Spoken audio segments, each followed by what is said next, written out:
भारतीय अंतराळ संशोधन संस्थेसाठी अर्थात इस्रोसाठी 2024 हे वर्ष खूप महत्त्वाचं राहिलं आहे। त्या वर्षात इस्रोने अनेक मानाचे तुरे आपल्या शिरपेचात रोवले आहेत।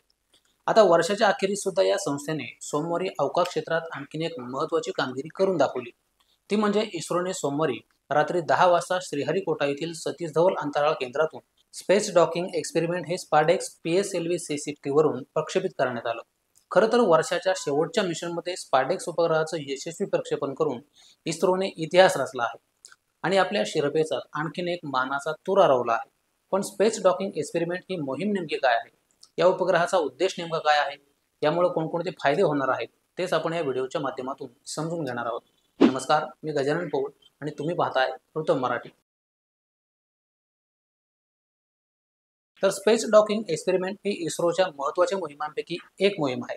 आता ही मोहीम लॉन्च झाल्याने भारत जगातील चौथा असा देश ठरला आहे की ज्याने अशी मोहीम केली आहे। याआधी चीन, अमेरिका, रशिया या देशांनी अशा मोहिमा राबवल्या आहेत। पण स्पेस डॉकिंग म्हणजे नेमकं काय, तर या पद्धतीत दोन वेगवान अंतराळयान एकाच कक्षेत पाठवले जातात आणि नंतर एकमेकांच्या जवळ आणून त्यानंतर ते एकत्र जोडले जातात, म्हणजेच डॉक केले जातात। ज्या मोठ्या अंतराळयानाचे भाग किंवा उपकरणं एकाच वेळी लॉन्च करणं अशक्य असतं, अशा मोहिमांसाठी ही पद्धत सहाय्यभूत ठरते। उदाहरणार्थ, इंटरनॅशनल स्पेस स्टेशन वेगवेगळ्या भागांनी बनलेलं आहे, जे वेगळे पाठवले जाते आणि नंतर अंतराळात जोडले जाते। भारताला 2035 पर्यंत स्वतःचं स्पेस स्टेशन तयार करण्यासाठी या डॉकिंग तंत्रज्ञानाची आवश्यकता आहे।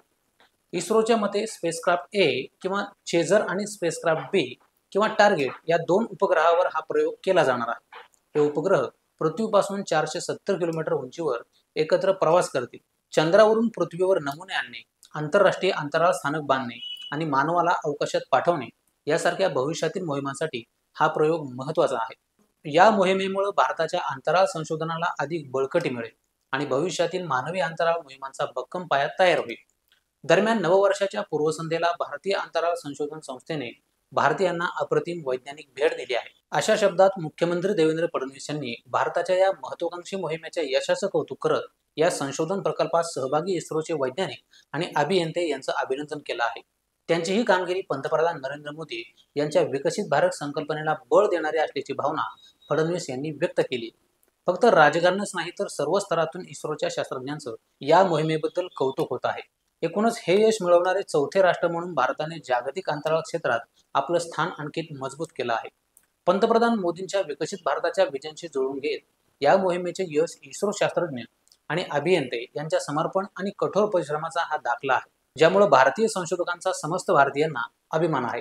तर इस्रोच्या या अभूतपूर्व यशाबद्दल तुम्हाला काय वाटतं ते कमेंट करून जरूर सांगा।